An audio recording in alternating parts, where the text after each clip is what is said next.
Welcome, everyone. Today we have a special guest on the show, and it is Christian, the CEO of Opiria. It's a very interesting project that's been around for some time with actual real revenue and real customers, and it's been doing very well for the first couple of years that it's been around.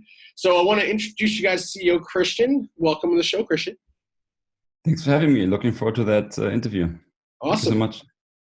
Well, we want to jump right in so we don't take everybody's time, don't go over time. So let's definitely start with who are you, Christian, and what have you done in the past? Okay, so I'm Christian. I'm founder and CEO of Opiria.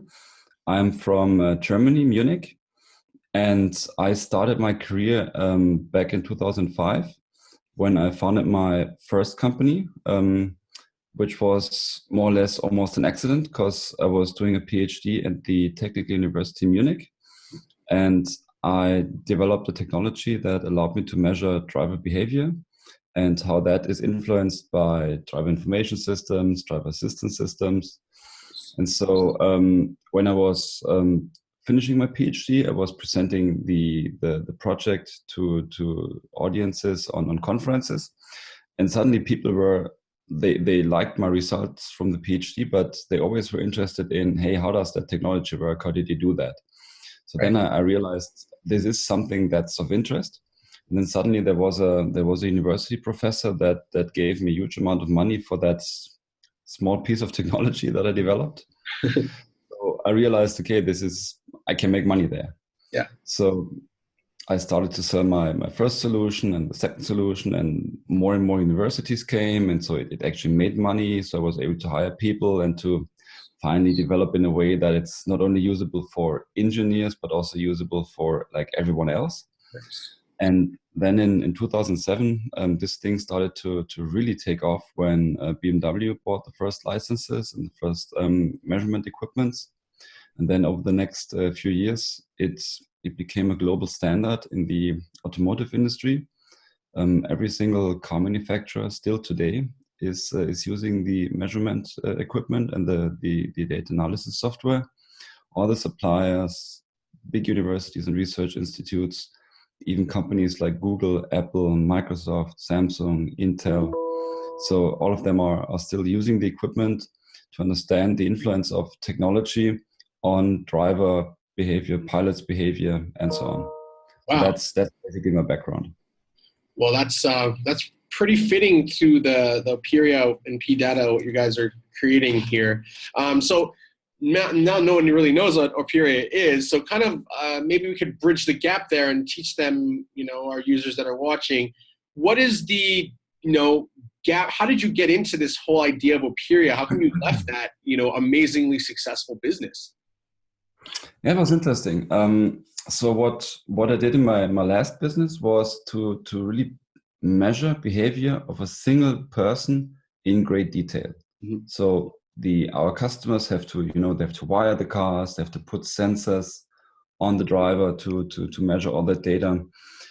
But the feedback was always, look, this is great, it's super precise, but can't you come up with something that allows us to gather data from thousands of people at the same time globally? I was always like, guys, how should we do that? This would mean we have to produce millions of sensors. We have to ship them globally. No idea how to access that data after it was measured and to bring it to a lab. No matter how to crunch all the numbers and distribute it again to everyone to access the data. Mm-hmm. So when this idea came up in 2007, 2008, I was like, okay, great idea, but not doable, impossible. But then, everyone started to have a smartphone. The internet connection got faster. Smartphones are now a sensor on its own. People start to wear smartwatches. We have all those IoT devices. Browsers are more successful. You have 4G, now 5G. Storage and cloud computing doesn't cost anything anymore. So I realized in like 2012, 2013 that the infrastructure starts to be there. Huh? So we have the infrastructure. So now to bridge, so that the gap was huge. And now the gap was like, okay, now we need to develop a software that allows us to access the data, bring it to a central server where it gets all analyzed, and have companies access that data. So that was then my initial idea. And then I had the opportunity to exit my old company in 2015. Then I took 4 weeks off. And after those 4 weeks, I started Opiria with exactly that vision, to build an environment, an ecosystem where people worldwide can provide their data and companies worldwide can access that data. And Nice. so this is how we started then in 2015. And that was and still is the vision for Opiria. So in 2015, were you guys looking into going into the blockchain space with this idea? Not at all. How did that come about? Yeah, another accident. So since we are from Germany in the European Union, we have to comply with European laws. Yep. And I realized in early 2017 that there will soon be something called General Data Protection Regulation, GDPR. Yep. And the whole idea of GDPR is to protect consumers' data privacy. And they have, it's a long document, 99 articles, 15 of them are relevant for us. And I read the document and I was like, that's it. There's no way to be compliant with those requirements when trading data, because that's basically what we do. We trade data. Right. And so then we were like, okay, we have to, there must be a solution. So we were starting to explore different possibilities, different directions. And then after a few days, we found that blockchain and those smart contracts. Mm-hmm. And actually smart contracts on the blockchain allow us to be fully compliant with GDPR requirements, because everything is fixable, anonymity, opt-in, opt-out, transparency. That's all not a problem. This can all be fixed like in a traditional way. Right. But what you cannot fix in a traditional way is that we take data from our users and sell it to companies. And exactly this is not allowed anymore. It has to be a P2P transaction, but we have to manage, we have to moderate that transaction. And so that's the great thing about smart contracts, because this allows us to step out of the way, to build the marketplace. Yep. And whenever a trade happens, there's a smart contract between the user and the company. The smart contract takes the data into escrow, takes the payment into escrow, switches it over, done. And by doing so, we can be fully compliant with the requirements of the GDPR. And so this is actually how we discovered blockchain, how we discovered smart contracts, how we discovered cryptocurrencies and all their advantages, and how we got into that space. Really interesting. It's, I mean, a solution for another solution for a problem. It's pretty interesting. It's like you're trying to solve one problem and then you run into a problem and then you solve another one. It's pretty cool. So that's how it always is. So, I mean, you were telling me that, you know, your main consumer base would be, you know, obviously automotive first, I would guess, based off your background. So what is your target market for this, at least to the start, and where do you plan on branching out after? Yeah. So we we are starting with the automotive industry. The reason for that is extremely simple. I have a customer base with almost 5,000 existing customers. It's easy to knock on their door and say, hey guys, we work together for more than 10 years. There's something I think you should try out. The success rate is unbelievably high. So we can sell licenses, we can create revenue almost effortless in that area. So this is why we started there. The target market basically is each and every company that develops and sells either products to end users or offers services to end users. Because all those companies, they need to understand the needs and requirements of their target customers so that they can better adopt the products and services, but also understand how they have to market and sell to that user base. So that's basically the target market. We have to get rid of those ones that are still too small to afford market research. Right. But even if you look at the bigger 50%, that's still hundreds of thousands of companies globally that are in need of such a solution in order to build and design better products and services. Awesome. So while we're on the idea of customers, I know that you guys have built revenue. So you're a company that actually is really doing business, unlike most of the other projects out there. You have a product that's actually already working, which is amazing, honestly, from being in this space for a few years. And I'm just curious, you said that you had some big customers. Which customers do you have that people would maybe know about already? So we have quite a lot of Fortune 500 customers. Unfortunately, they are very strict with allowing you to say their name, use the logo. We managed to get the allowance from 6 or 7. Two I'd like to mention are Audi and Mercedes. Nice. The reason why I'm really happy and proud to have them on board as customers. Mm-hmm. What makes me even happier is that they are both strongly supporting what we're doing. We have from Audi one of their high-level managers in R&D. Nice. His department is using Opiria, but he's also on our advisory board. Perfect. Which is extremely important for us, because this actually allows us to better understand the needs and requirements of our customers. Absolutely. So we have regular sessions, we show him beta versions, we show him concepts and ideas. We even share the roadmap with him, and we get direct feedback, what we have to change, what we are missing, how we have to do it, so that we can perfectly adjust and adapt our solutions to our customers' needs. Nice. Which is, it's unpayable. And on the other side, it's Mercedes. They allowed us to also to use their name, and also to use a case, or to share a case study that shows how they were using Opiria. So you can go to our website, opiria.io. The case study can be downloaded there. Yep. And so they've been using Opiria to understand how their customers are using a new app that they just released. So Mercedes released a new app called Mercedes Me, and that app allows you to remotely control certain features of your car, like turn on the AC, turn on the seat heating, get the location, lock it, unlock it, cool. Things like that. And they needed to understand how their customers are using the app. Easy to use. Did they implement the right features? Is something missing?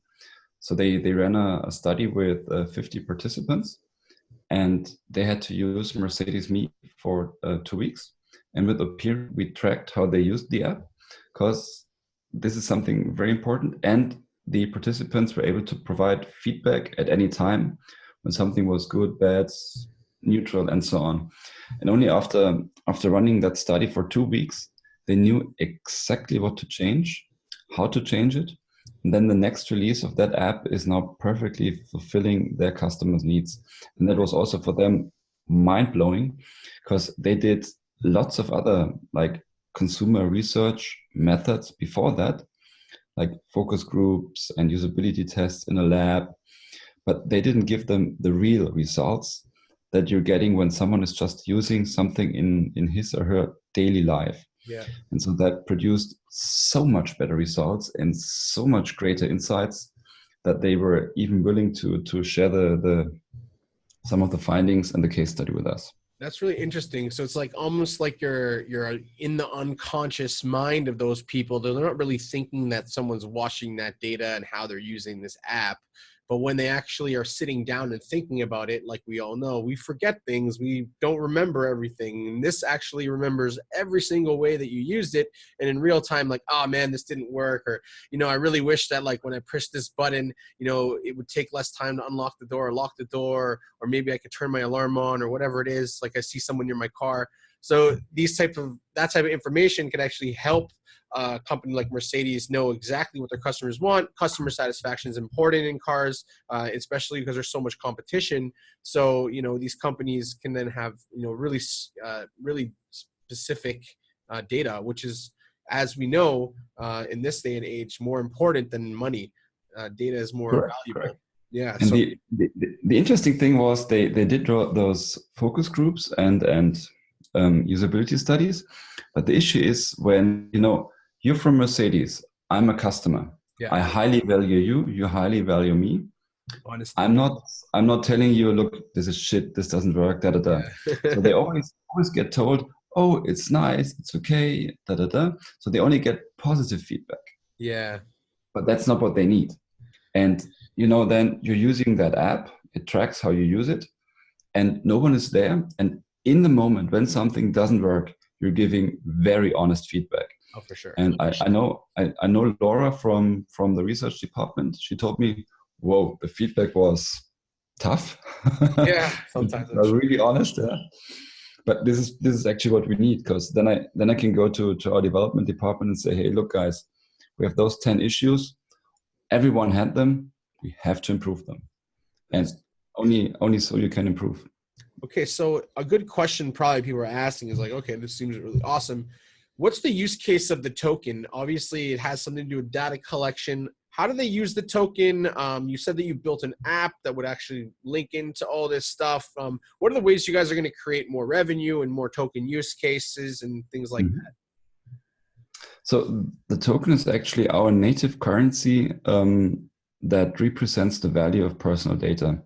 That means, so it's a trade, data for payment. And the payment always happens in our P-data tokens. Nice. That means the more companies we have, the more users we have, the higher the token use case is, the higher the trading volume is, and everything. So that's how we implemented the use case for our token.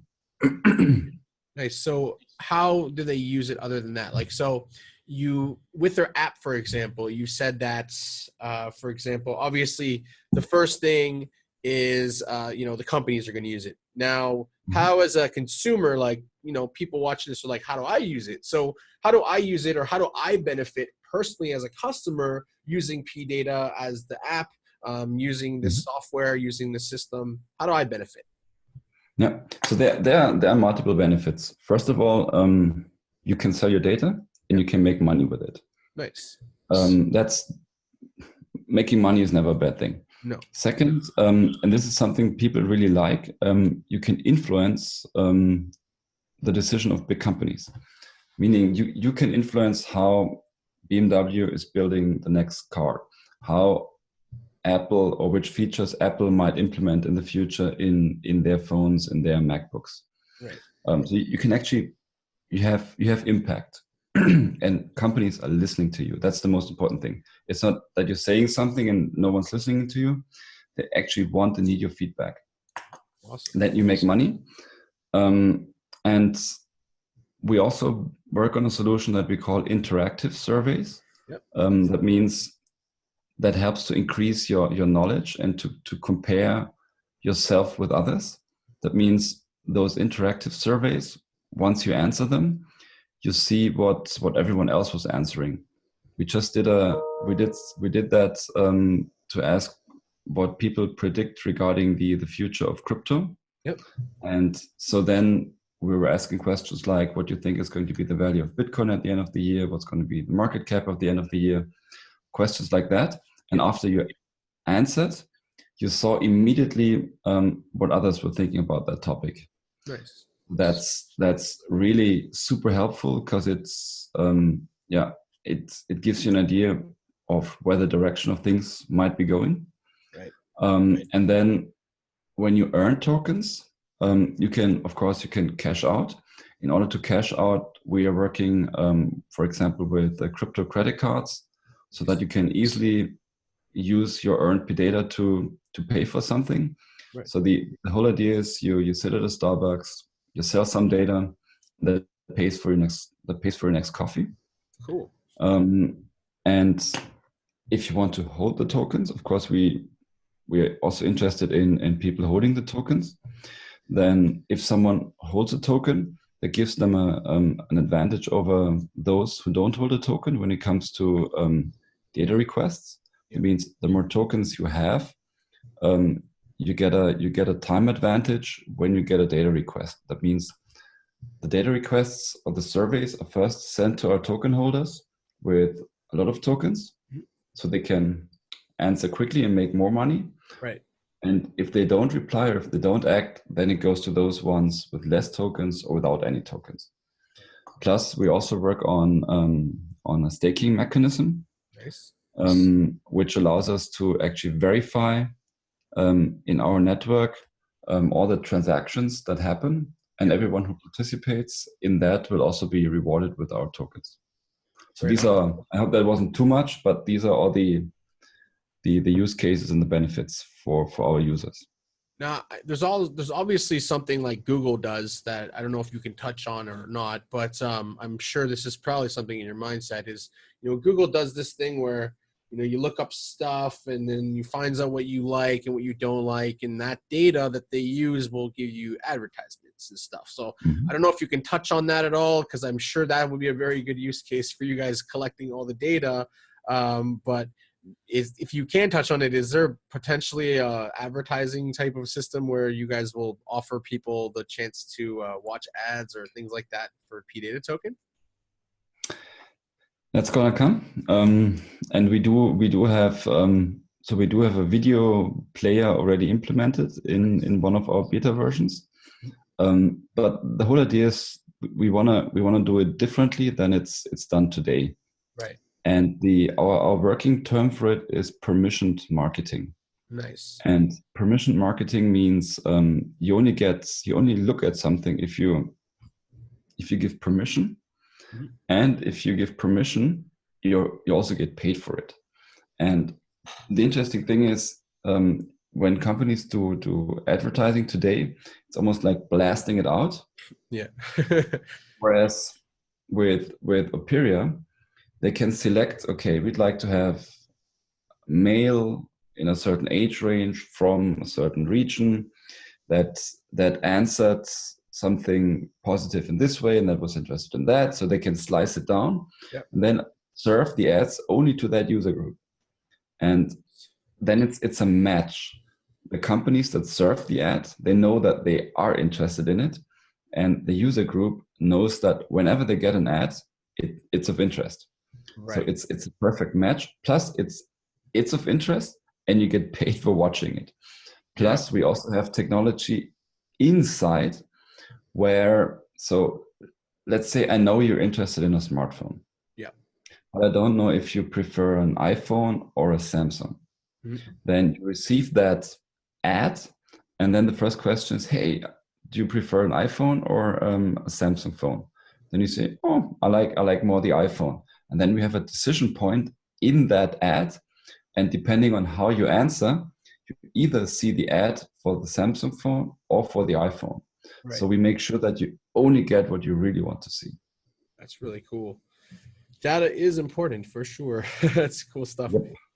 All right, so you guys do have an IEO coming up. You've had like some smaller ones just to kind of build up the hype a bit. So yeah, what are you guys raising? When is the ICO? What percentage of tokens will probably be released? I'll ask these questions again if you forget, but maybe just talk about the IEOs that you've had, where you're going to have this this main one, the last one before you guys release to the public. Yeah, so we did several IEOs so far. We did one on CoinEal. We did one on P2P, B2B, X Markets, BTC Next, and now the last one we have running is now on Tokenize, which is a really nice exchange from Singapore, and that runs until June 23. Yep. And then the token is going to be listed on June 24 on CoinEal and Tokenize. Nice. Very good. And what percent of the tokens will be released on that date of your circulating supply? It'll be around 10 to 15%. Okay. Most of the funds that invested in us have a pretty long lockup period, which is actually pretty good. That's good. Yep. And so it'll roughly be around 10 to 15% of the total tradable tokens that will become tradable on the listing day. Nice. And okay, so the last question I guess I have for you is, what really makes you guys different from anyone else that's doing data collection in the industry currently? So we do have an amount of competitors that are like huge companies doing billions of dollars in revenue, mostly US-based companies. Just to name some of them, it's companies like Axiom, CoreLogic. They are fully operating in the background. No one really knows them and knows their name. What they do is they collect data in the background. They collect it. They also buy it from companies like Google, Amazon, and Facebook. They cross-reference the data to understand this data package and that data package comes from the same person. And then they sell it, which is unbelievable. Yeah. If you look at that system, their issue is so they have several downsides. First, with all those data protection regulations becoming enforceable, they will completely stop that, which is good because that is really hugely violating data privacy. And what we hear about Facebook and so on, that's just the tip of the iceberg. Forget about that. They just do it because everybody knows Facebook, and they can show that in the media. But what companies like Axiom are doing is 100 times worse than what Facebook is doing. Oh. So the good thing is this is why regulation is moving in, and why these companies are now actually in trouble, because they are violating data privacy regulation. Their data quality is getting increasingly worse because they have to make all those cross-referencing, but also users are getting more smart. They know that things like that are happening. So they provide one email address here and one email address there. So they cannot match their data packages anymore. Right. So quality is decreasing, regulations moving in. So they have huge issues, and they can only provide what they can track through the internet. Right. So that's limited. And now let's switch over to what we do different. We are GDPR compliant, data privacy regulation compliant. We provide high quality data because it's in our users' interest to provide good data, because the better data they provide, the more they can sell. And we can even provide way more specific data. It's not only web browsing, it's also how you use a product, data from wearables, data from IoT devices. We even have patents in doing, we call it web eye tracking. So if users allow us to turn on the laptop camera, for example, while they are surfing the internet, we can measure precisely where someone is looking at. Plus we can track the emotions. That allows us, for example, to understand. So when we show you an ad video, we can say precisely 95% saw the company logo, then 35% saw the quote. When they saw it, they were smiling. That is unbelievably precise and rich data. And the interesting thing is that, so this is way more specific, and companies are willing to pay huge amounts of money for just that information. Of course. So this is why we believe we are definitely we do things much better than those existing big players. Yeah, it's really interesting because it's like everyone knows that. I mean, there's a video one of my groups that everyone was posting yesterday, and I was like, "What is this video?" And they're like, "Dude, watch this guy." And he says, "I like dogs, so pets, and I want to buy my pet a Kong, and I want to buy him a blue or black Kong." And he just says it over and over again while Google's off. And then he goes on to Google and he's like, "Watch this, guys." And then all of a sudden, like PetSmart, this and this store pops up, and it's like he was literally showing like a minute before that, like nothing before he said it. Then he said it like 4, 5, 6, 8, 9 times, and all of a sudden, like 4 to 5 websites were showing PetSmart ads and dog treat ads and all this stuff, and like a dog bed ad. It was really interesting. But thing is, we don't get paid for that. We don't get anything for it, and they're constantly spying on us because we don't really know they're there. It sounds like with Opiria and PData, you get to choose, like, sure, I don't mind if someone turns on my webcam to see what I'm doing when I'm browsing, or no, maybe I do some nefarious weird stuff when I browse. I don't want them to see what I'm doing. I don't know. But like the whole point, yeah, it's completely up to you. You actually have an idea, like I want to opt in, or no, I don't want to opt in. So that's something that, it makes you feel secure, because at least yes, I'm okay with it, or no, I really don't like the invasion of my privacy. And no, I'd rather them not do that. But, maybe I am okay seeing advertisements on my phone or something like that, or maybe I'm okay selling my data because I don't do anything, like I just normally live my life and someone's going to pay me for it, sure. But now actually, you know, as a user, even if it's not a lot of money, I get something for it instead of just getting nothing. So Correct. it's pretty cool. And then also, like, I remember when I was a kid, you know, you'd get called into these rooms with other kids and they'd have like, here, try these chicken nugget flavors, or try this clothes on and see if you like them. And that was the way they used to do it back then, but obviously extremely costly for companies, and, you know, good information, but kids lied to them. I remember telling them like, yeah, I like that. And I was like, oh, that's gross, you know, but they don't know that. But if you have no one watching you or asking you a question in front of you, like you said with BMW, people are like super honest, you know. If someone gave me food to try them at home and I'm eating it, I'm like, oh, this is gross. I'm gonna be like, yeah, it's disgusting, you know. I feel bad about saying it. So it's a really powerful tool, I think, Opiria, because what you guys are doing is doing it like in the right way, the way that, you know, at least we have a choice. And that's something nice to know. Like, I want a choice. If I'm going to share the data that I have, if I'm going to share the photos of my children or anything, I want to know that I'm sharing it with someone I agree to share it with. So it sounds like you guys have a really cool project, and you know, you have revenue, I guess, as well from, you know, big partners that you have.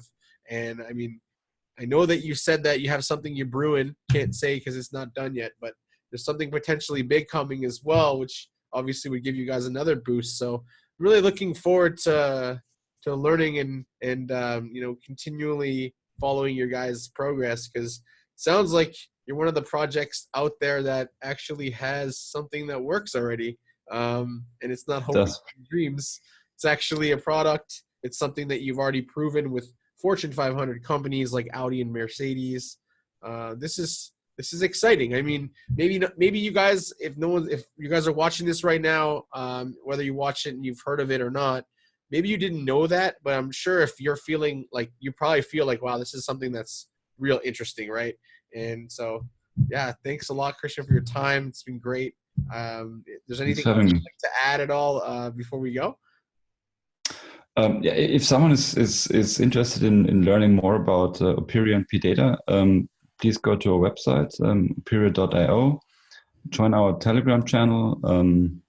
We have some really cool videos on our YouTube channel, which is also linked from our website. So there we have a nice video that shows our vision. We have a video about our team, so you can see our team members, and they all say, that's a funny story I have to tell. Yeah. We invited a professional like video maker to make a video with our team. And then, you know, developers are normally not the most interactive guys. Yeah. But he was really good. You know, in the beginning, he was asking people, okay, what's your name? Tell me just what's your name and what do you do? And then, boom, camera on. They were all like, frozen. But then, yeah, completely frozen. But then he had some tricks to just get information out of them, to you know, make them feel more comfortable. And one of them completely changed. And then he was like, yeah, we're gonna change the world. We make the world a better place. Nice. Okay, slow down a little bit. You got him out of his shell. That's good though. So you won't find that in the team video, but you'll see that everyone's acting and explaining what they're doing. So that's also pretty cool. Absolutely. Oh, there's one other thing I just want to plug at the end, because I'm an advisor to the project, and you guys are one of the first guys on the platform. A platform called TrustedInTrading. You guys are one of the first 10 projects that are on it, and I could explain it as much as anyone else, but you know, kind of explain why you guys went on there and what the benefit of using that that website and interface did to help legitimize you guys as a company as well. Yeah, good that you're mentioning that. So what is also a huge issue for us in the whole crypto space is the high percentage of scammers and fake people, fake projects. Yeah. So we try to use like every opportunity that we have to prove we are real, we are there, we're a real company, on that, all that kind of stuff. Yeah. We did a due diligence audit last year with a New York-based company that they completely took us apart. They looked at everything like finance, team, background for 6 weeks, and then they published a report, which is also available on the internet and also on our website. So Nice. you can take a look at that. And then I met Shane, I think about 2 months ago, and he told me about his platform, and that's only companies that run a due diligence process, that do KYC on each and every team member are allowed to get on that platform. And I was like, wow, awesome. Finally, a LinkedIn that's usable, because we have the same LinkedIn. High percentage of profiles are fake. Yep. So I was like, hey, how can we get on Trusted in Trading? Yep. He was like, yeah, here's the due diligence process. Everyone has to do KYC, and once you're approved, once you go through that process, you can become a member on our website. Right. I was like, yeah, wow, okay, let's do it. And so then it took I think it took about a week to go through the whole due diligence process and to do all the KYC stuff. And now we are super proud to be on Trusted in Trading's website, and everyone's profile is there, everyone's KYC, and I really like that, because whenever you interact with someone on Trusted in Trading, you know for sure the person is who he claims to be, and that's awesome. That's what drove me to the project too, actually, as an advisor. Like Shane was like, you're an educator, you should come on the platform. I was like, awesome, I'll come and join you for sure. And I've been scammed in this. If you've been in crypto and you haven't been scammed, you haven't been crypto long enough. Let's put it that way. A lot of people. And the thing is, it doesn't matter how smart you are or how intelligent or how tactful you are. It just happens, and it's part of the industry. But it's something that myself, it just drives me crazy. And it hasn't happened to me many times, but when it does, you just feel horrible, or like a team exit scams and you have no way to actually do anything about it. So yeah, it's really good that, you put all that information up, and at least know as someone just looking into the company, like they are real. They do have a due diligence report. These people are actually who they say they are. It's not Ryan Gosling. It's actually like a real advisor. Right? And so the thing about I saw a project that used the Ryan Gosling picture as a absolutely. This projects have done it, and it's kind of funny, but at the same time it's not funny, because some people do get sucked into that trap and that hole because they're new to the industry. So yeah, doing it on Trusted, guys, go check it out if you haven't. It's TrustedInTrading.com. It has a basic KYC for every user. There's no bots, so anyone who talks to you is a real person. And when you go and look at companies that are on there, they're real companies with real due diligence checks and real people behind them. So it really makes the industry a little bit more legitimized for sure. But yeah, back to Opiria. Yeah, I really appreciate you coming today and giving a lot of a little bit of an AMA interview style that answered my questions, at least for most people's questions are similar. But yeah, it's been great. I appreciate your time. And everyone, if you guys are looking, this video will be out in the next day. So probably by tomorrow, I'll be posting this video on my YouTube channel. All the information about Opiria that Christian shares with me, I will add to the bottom in the description. So if you're wondering what the website was, you can't remember at this point at the end of the video, gladly just go into the description and it'll be there. And don't forget to like, share, smash up the like, share, smash into the subscriptions. Those are always nice and helpful for myself as well. And everyone, have a great day.